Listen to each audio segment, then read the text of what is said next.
What are the 9 stages of success? कैसे हम किसी चीज़ को किस पाथ पे जाकर एक चीज़ को सक्सेसफुल करते हैं, ये 9 डेज ऑफ नवरात्रि से सीखते हैं। कोई भी चीज़ जब एक फॉर्म में आता है तो it's just like an idea, beginning of something that you believe in. जैसे माँ शैलपुत्री कि इस चीज़ में मेरा अटल विश्वास है, this is an idea and I really believe in it. फिर उस आइडिया के ऊपर काम करने के लिए डिसिप्लिन चाहिए, रोज़ टाइम चाहिए। लाइक माँ ब्रह्मचारिणी। ब्रह्मचर्नी का मतलब ही ये है जो डिसिप्लिन, ब्रह्म के आचरण को फॉलो करे। The second stage of manifesting anything.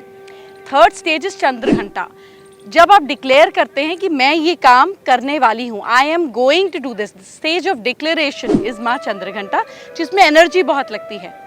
The fourth stage is माँ कुष्मांडा, ऑफ किसी भी चीज़ को अचीव करने का रास्ता, यानी कि जो मैंने सोचा और डिक्लेयर कर दिया, अब इसका प्रोसेस स्टार्ट हो गया। कुष्म अंडा, cosmic egg, beginning of everything is the egg. The fifth stage of life, जो हमने स्टार्ट किया, अब स्कंद माता उसको नर्चर करेंगे, उस आइडिया को, उस प्लान को, उस प्रोसेस को नर्चर करेंगे। द सिक्स्थ स्टेप माँ कात्यायनी, यानी कि वो एनर्जी जब उस स्टेप्स को कंज्यूम करने में, ग्रोथ में ले जाने में प्रॉब्लम आती है, तो वो छोटी छोटी ऑब्स्टिकल्स को रिमूव करना। कोई नेगेटिव बोल रहा है, कोई टांग खींच रहा है, कोई पैर खींच रहा है, कोई मोटिवेशन नहीं दे रहा है, उस स्टेप को दूर करना। The seventh stage of manifestation is माँ कालरात्रि। जब आप पीक पर होते हो, गिव अप की सिचुएशन में होते हो, and you either give up, but माँ Kalratri, the seventh stage of success tells you no, don't give up, hold on, this is the last bench of darkest night।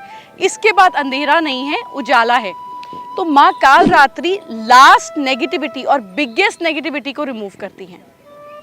The eighth stage is where you start seeing results of what you really planned and what you put your energy into। माँ Mahagauri, everything is white, everything is bright, सब कुछ उजला है, सब कुछ वापस young form में आ गया है कि आपके सक्सेस का छोटा फॉर्म आपको दिख गया है। The last and the most powerful is the ninth stage, माँ सिद्धिदात्री। जब आप एक काम में इतनी परफेक्शन पा लेते हो, वो बार बार प्रोसेस बन जाता है, where it becomes a hit formula। Siddhidatri वो चीज़ जिसमें मेहनत ना करनी पड़े, स्किल्स बेस्ड हो जाए, अपने आप हो जाए। सो किसी भी पाथ को करने के लिए these 9 days of discipline, 9 habits, 9 inculcation and 9 देवी की prayers makes you understand the process of manifestation in this beautiful way।